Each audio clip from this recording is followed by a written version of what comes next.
All right, so hi everybody, and thank you for coming. There's a lot more people than I thought there would be. My name is Peter Mark. I'm CEO and one of the co-founders of 13th Lab. And next to me is Oscar Linde. Hello everyone. I'm the Chief Technical Officer at 13th Lab, the guy with the computer vision background. All right, so let us know if you can't hear. I'm going to try to sit very close to the mic. Yeah. So we're a computer vision company, and when we looked at Minecraft, we're extremely impressed by all the fantastic creative creations that you guys make. And since we are a company that focuses on blending the virtual world with the real world, we thought it'd be freaking awesome if we could take your Minecraft creations and actually put them in the real world, and do that in a very accurate way. So that's what I'm going to talk about today. It's an app that we built. It's called Minecraft Reality, and we actually built this in collaboration with Mojang, so it's officially supported by them. And this is a world premiere, so we're actually releasing this app this weekend here at MINECON. So to give you a little overview of what the app is and what it does, I'm going to show you a video to start off with. So here it goes.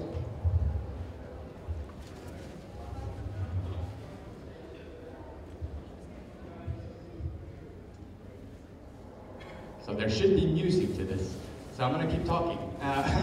So basically what we see here, somebody built this really cool Mustang car and put it up on minecraftreality.com, and then it's available in the app, and then you can actually place that in reality.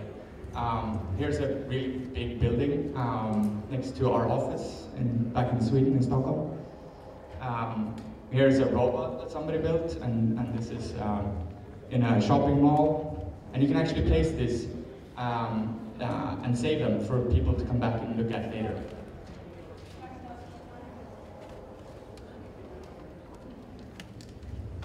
So I'm going to go through a little bit about the specifics of the app, and then I'm going to get pretty techy. So I hope you're all interested in technology, because it's going to get a little bit deep into the technology behind this.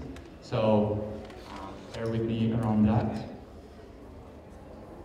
So first of all, around Minecraft creations, Minecraft Reality, what you can do is you can select one of many popular Minecraft creations, and you can put that in reality. You can save that for other people to look at. So if somebody comes back the next day and looks at the same spot, they'll see the thing that you actually put there. So if you put a car or a house or an island or whatever you built. And you can upload your own stuff as well. So if you build something cool, you can go to minecraftreality.com/upload that, and then it will be available in the app for others to put, and you use yourself to put in reality.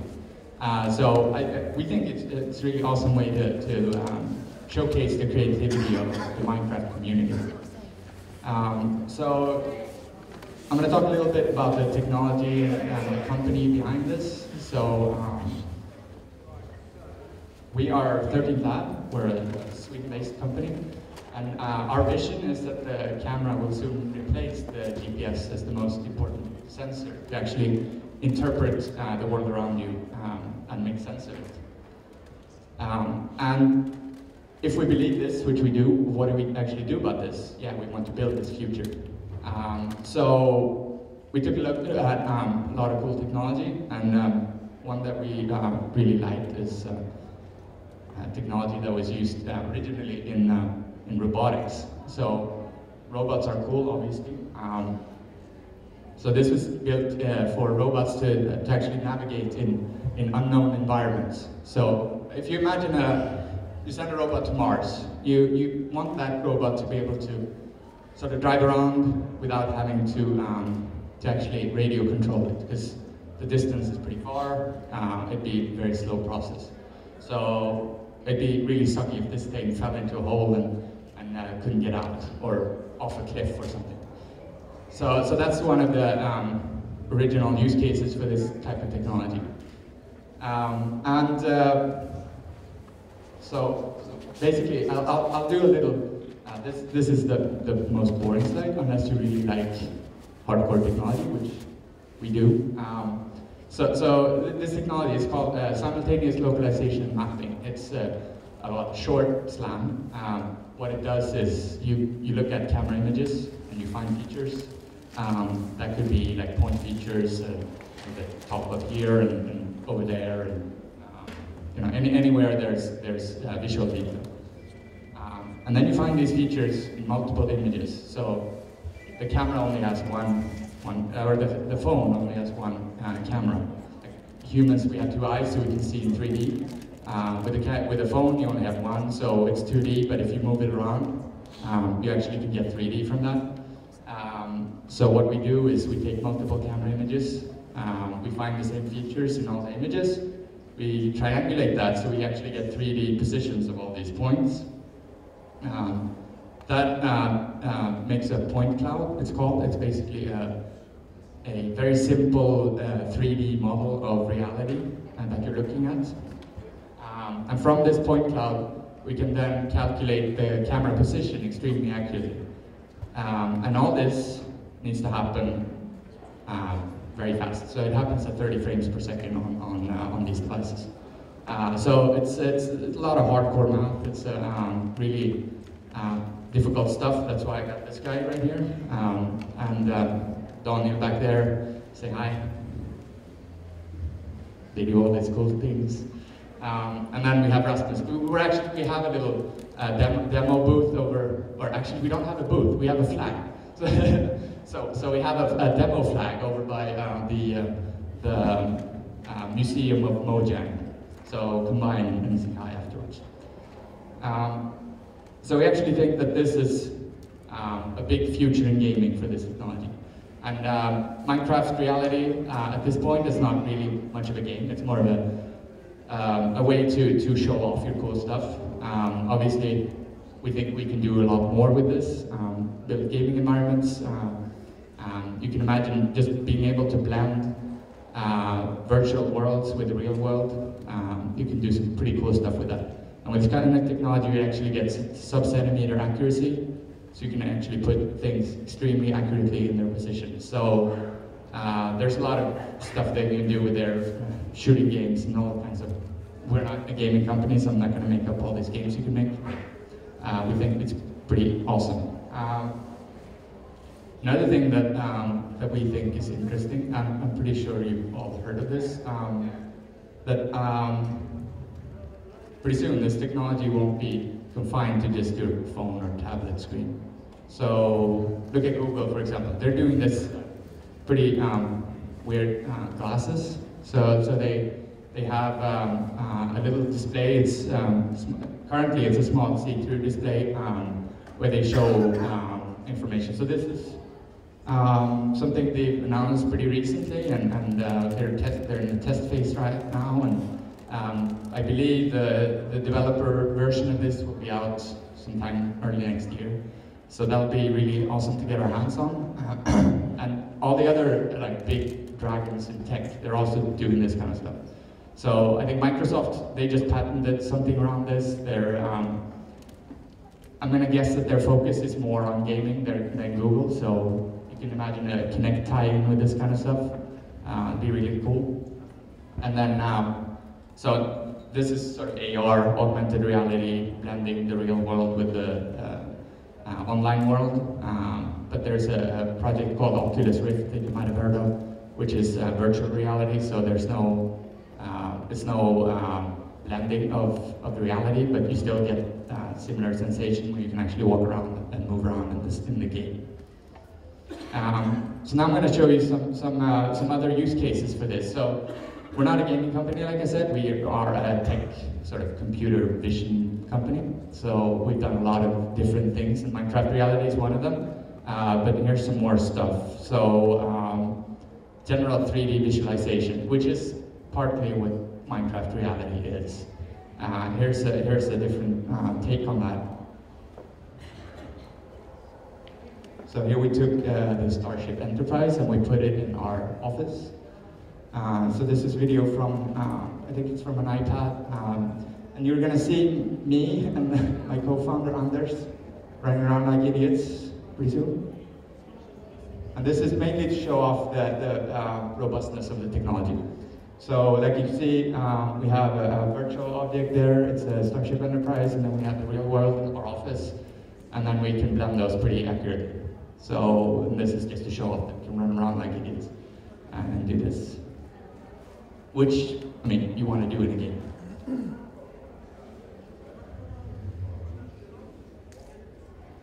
Alright, I think you have the idea of that video.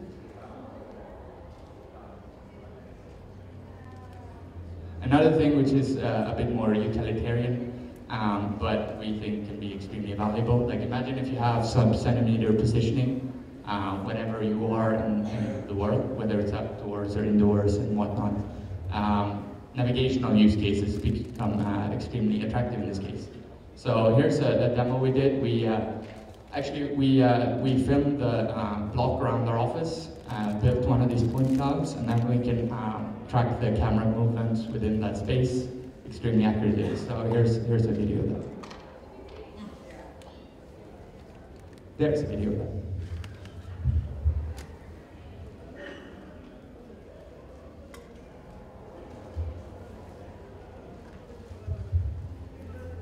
So in this case, we're navigating.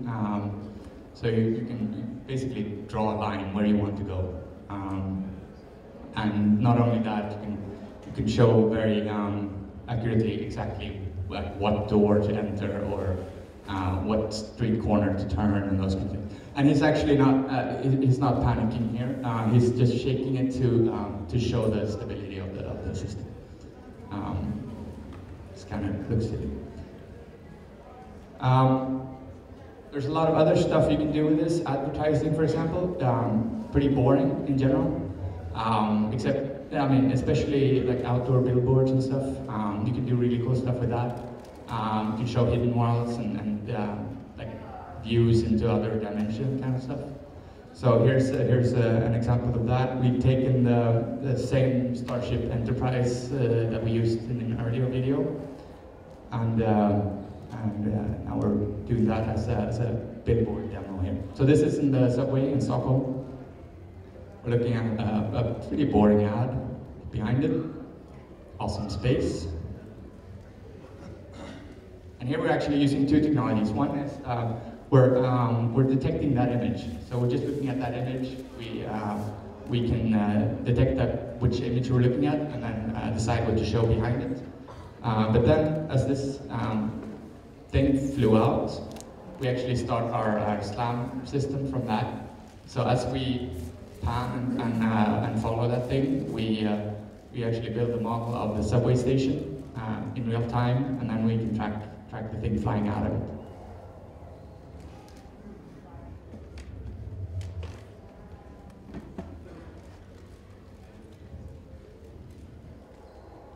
There's another sort of utilitarian use case. A lot of you are way too young to be thinking about furniture and stuff, but here's a way of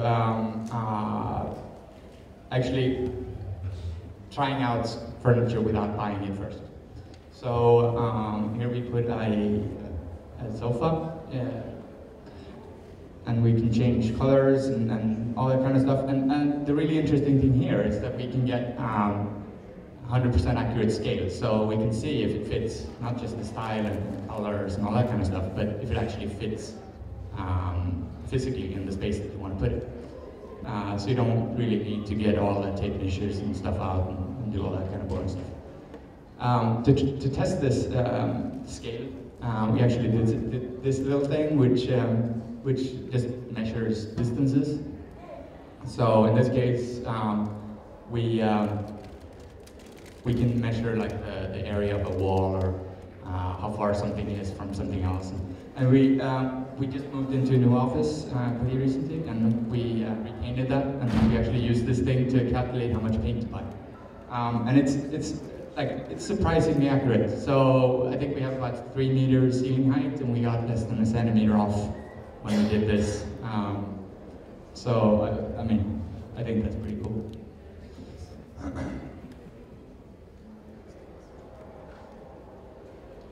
And yeah, like I mentioned, we're not really a gaming company, we're a technology company, so we are offering this technology for other people to build stuff upon. So we actually have two ways of doing this. One is, like you've seen with Minecraft Reality, you can put this in your own applications, and then you can build whatever you want on top of that game or other type of app.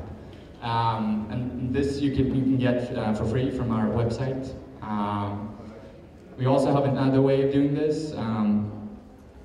We think the world should have a user interface, and the best way of scaling that is to use just regular web technologies that pretty much everybody knows at this point, so HTML, JavaScript, CSS, and so on. So we have built a way to use this kind of technology and render HTML on top of Reality, and it's just as easy as just building a simple web page. So this is called Point Cloud Browser, and again, it's free to use and just build stuff on, and it's very easy, just like building a web page.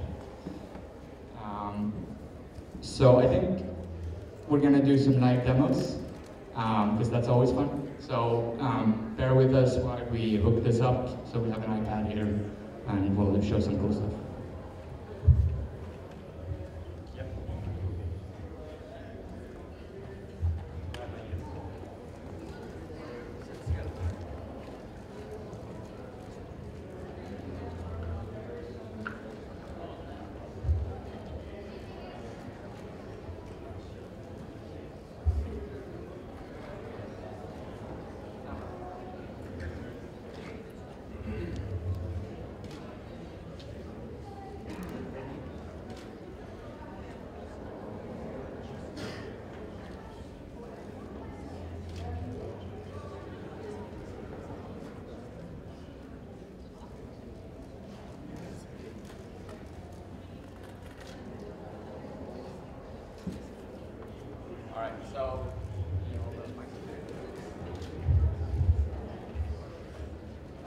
So what I've done here is basically put an airplane above your heads.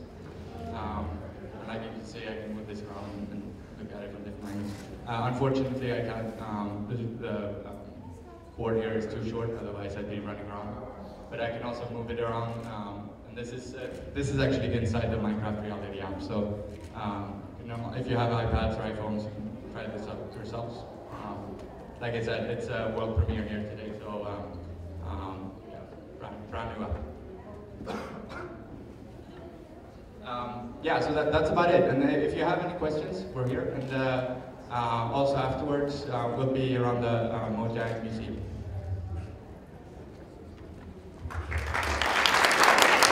Thank you.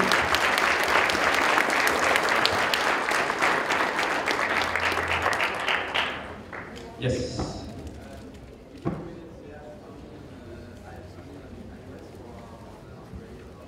Yeah, so Android obviously is popular, and we're making an app for that as well. It's coming pretty soon. Can't say exactly when, but yeah. Over there, orange. $199. So yeah, convert that to your own.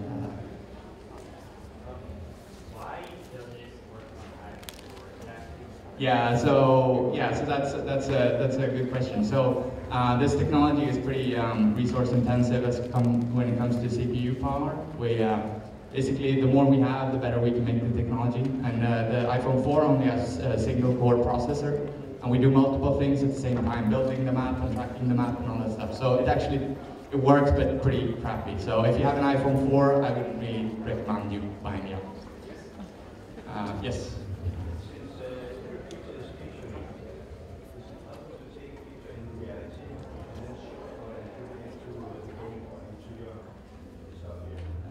Yeah, I mean, you could definitely take pictures and put them, not into the game, no, but with this technology, you can overlay pictures on top of Reality. The thing is, pictures are in 2D, so it'd be like a screen, basically. If you look at it straight from the front, you see the picture. If you look at it from the side, it'll be just one-dimensional. You wouldn't see anything. Yes.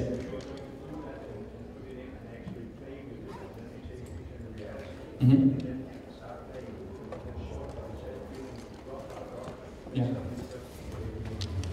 Yeah. I mean, yes, there's a lot of cool stuff you can do. At the moment, we don't have that, but I'm sure we could think of something.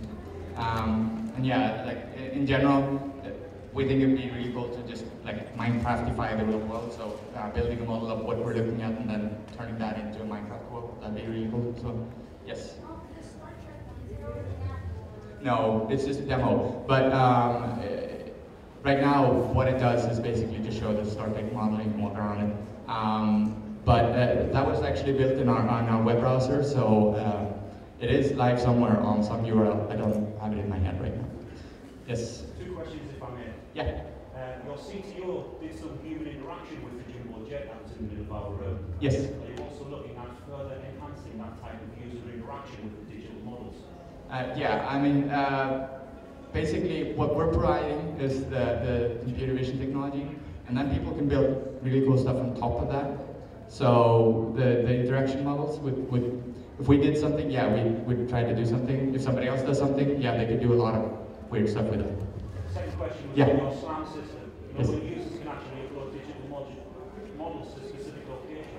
What sort of governance is in place to prevent inappropriate material from being? Yeah, so right now we're looking at that. We are monitoring that ourselves, but we're going to have basically a report of use kind of thing. Yes.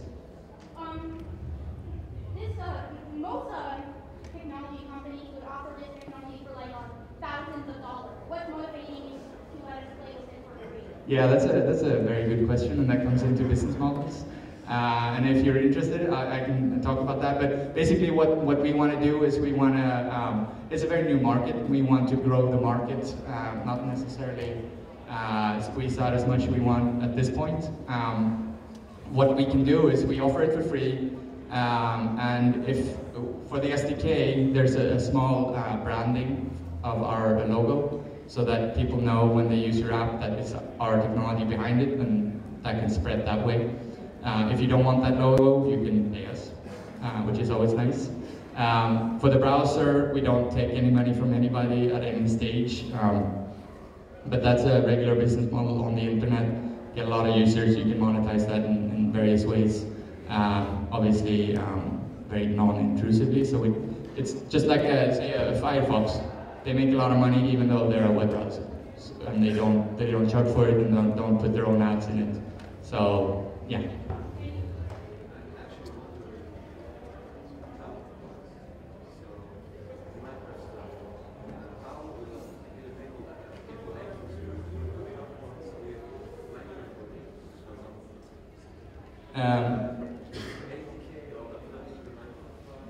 Yeah, exactly. So right now the upload process is pretty rough, to be honest. It's we're improving that very shortly. But what it is basically you go into your region folder, find the MCA files, upload a bunch of adjacent ones. You'll get a 2D map on the web page where you can sort of cut out the part that you want to have in the app, and then you upload that. So that's pretty much the process. Yes? In some of the videos, we saw some actual animation as opposed to static objects. Yep. Is that all animated in the app, or is there going to be any animation functionality built in the future? Yeah, so in the Minecraft app, there's no animation at this point. We're looking at a whole bunch of different stuff for the future for this app. Can't say exactly when, but there's a lot of more interactive stuff that would be really fun to do. So we'll see if and when we do those. But yeah, we would want to do that. Yes? I don't know. I'm not sure. Again, we will see about the future. And again, like I said, we're a technology company, so we'll happily take any suggestions on how to improve this from a Minecraft player perspective. Yes?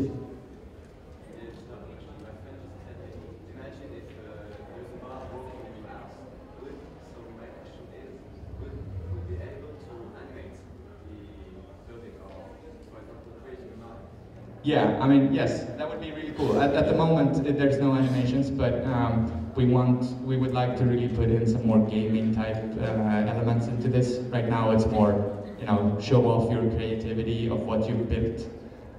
But yeah, a more gaming and interactive environment would be cool.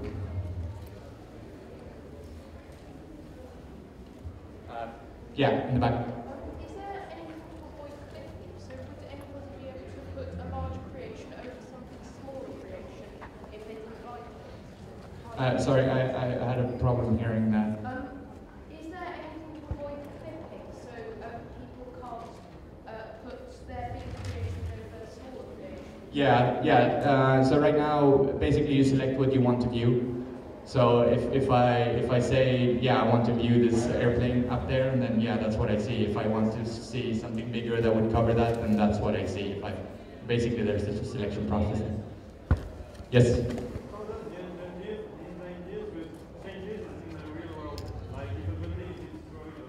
Yeah, so we do handle changes in the environment. There's obviously some sort of a fuzzy line where we don't anymore. So we do handle a lot of changes, but not drastic changes. Yes.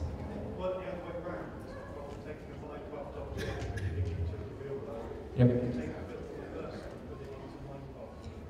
Yeah, somebody could, and we probably could at some point, but it's slightly different.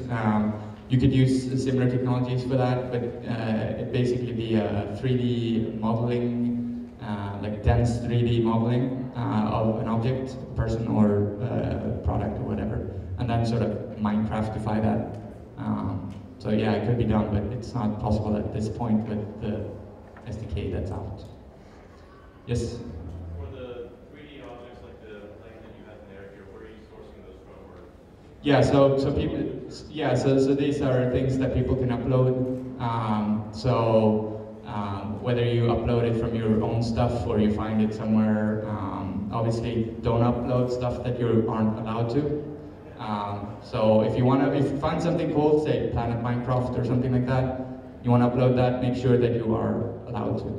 But I just like non-fungible objects, something that they be compatible with that. Currently in this app we're just doing Minecraft, but in general, I mean, we can do pretty much any sort of 3D model. We don't support every format, but yeah. Not at this point, no. But technically we could, but not in this release. Yes? Have you given any thought to how to share this reality among multiple users so that everybody's got an iPhone and sees the same thing? Yes, that would be really cool, and especially if you can do that interactively.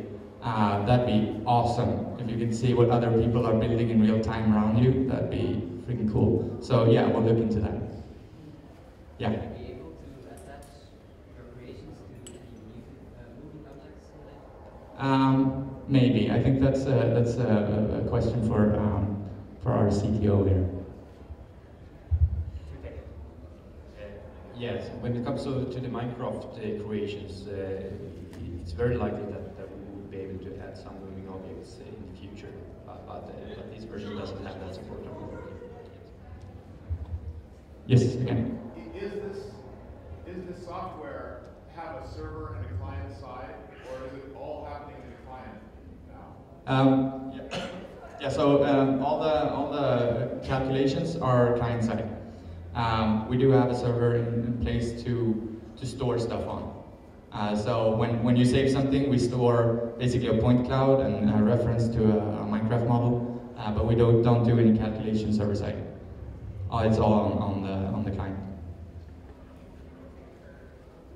Yes? Do you have an app that can run on any iOS device, like a MacBook, if you want to actually film straight onto your laptop or something like that? Sorry, I missed. Okay. Does the app also run onto a MacBook so you could edit straight from the computer?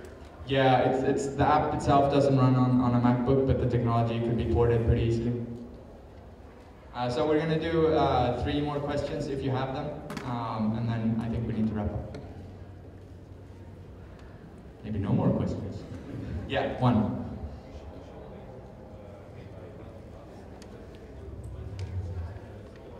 Yeah.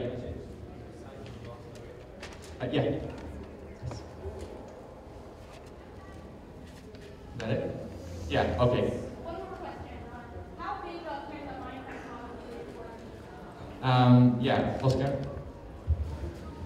Yeah, basically it depends a bit on which device you have, but it's somewhere in the vicinity of 160 by 160 blocks. All right, one more if you have them, otherwise we're out of here. All right, thank you all for coming.